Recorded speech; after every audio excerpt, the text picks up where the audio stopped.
Mga boss, ito talaga yung inaabangan ko. O inabangan siguro din ninyo ito mga boss at ng taong bayan. Na darating yung panahon na gagawin ito ni BP Inday Sara mga boss. Ito, kita nyo? Hatak-hatak niya na yung mga buhaya mga boss. Mula Malacanang, yan mga boss, sa Senado, sa Kongreso, at marami pa dyan mga boss.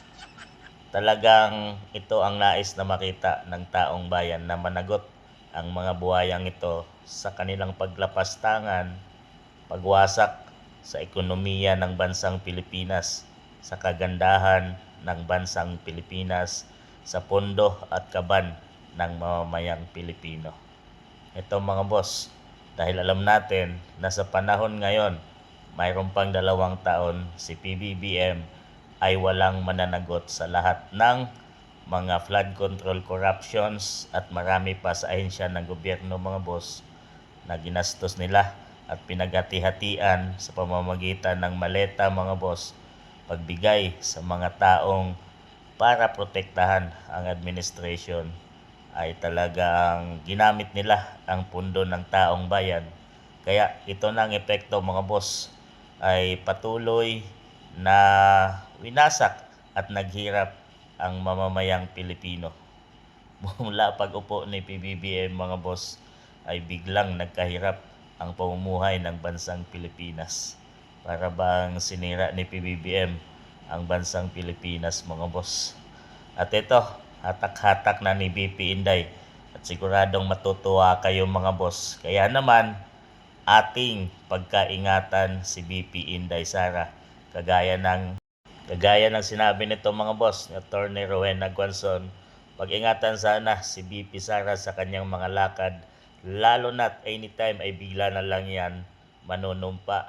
Maraming pwedeng mangyari, pwedeng mapaaga sa 2028, kaya huwag sana tayo magalit kung mas magiging mahigpit ang security niya.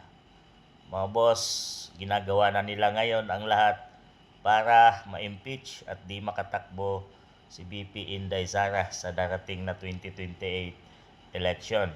Kaya kung hindi sila magtagumpay ay pwedeng gawin nila ito ang kanilang maaring second option or third option ay pwedeng sinabi nga na pinag-iingat si BP Inday ay kahit anong oras ay pwedeng may mangyaring masama sa kanya.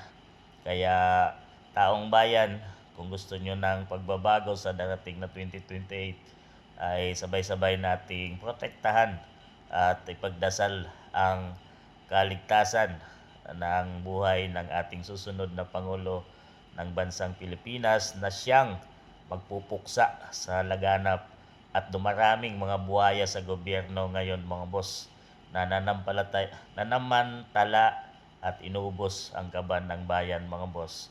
Kaya ngayon, grabe ng paghihirap ng mamayang Pilipino.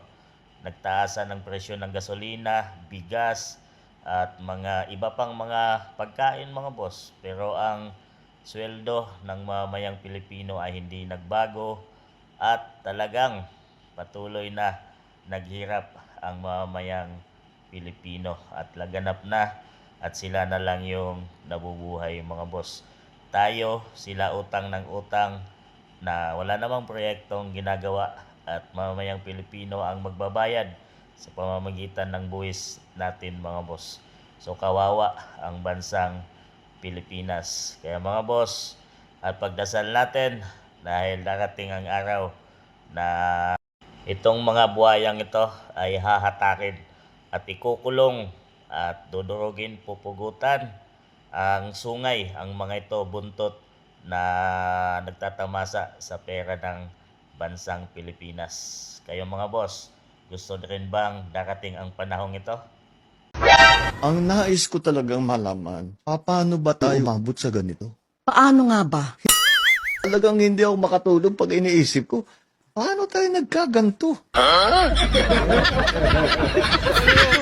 Bana, kay gitna.